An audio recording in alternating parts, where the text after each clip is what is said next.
Shut down சைட்ல fire எப்படி start ஆகுதுன்னு தெரியுமா? சடனா நடக்கிற ஒரு ஆக்சிடென்ட் மாதிரி தெரியும். ஆனா ஃபயர் ஸ்டார்ட் ஆகுறது ஒரு சிம்பிள் சயின்ஸ் ரூல்ல தான். அந்த ரூலோட பேர் தான் ஃபயர் ட்ரையாங்கிள். ஃபயர் வரணும்னா 3 விஷயம் வேணும்: ஃபியூவல், ஹீட், ஆக்சிஜன். இந்த 3 சேர்ந்தா மட்டும்தான் ஃபயர் உருவாகும். இதுல ஏதாவது ஒண்ணு இல்லைன்னா கூட ஃபயர் வராது. ஃபியூவல்னா எரியக்கூடிய எல்லா பொருளும், மரம், paper, petrol, diesel, gas, chemicals, இது எல்லாமே ஃபியூவல் தான். அடுத்தது ஹீட்.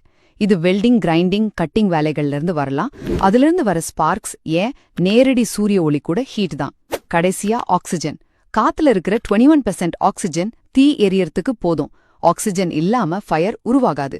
இதுல ஒவ்வொரு பொருளுக்கும் ஒவ்வொரு மாதிரி தீ இருக்கு. மரம், பேப்பர்னா அது கிளாஸ் ஏ, எண்ணெய்னா கிளாஸ் பி, கேஸ்னா கிளாஸ் சி.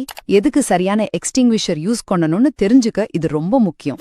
ஒரு ஃபயர் வாட்சரோட முக்கியமான வேலையே இந்த ஃபயர் ட்ரையாங்கிளை உடைக்கிறது தான். ஃபியூவல், ஹீட் இல்ல ஆக்சிஜன், இதுல ஏதாவது ஒண்ணு நீக்கிட்டாலே போதும், நாம தீயை தடுத்துடலாம்.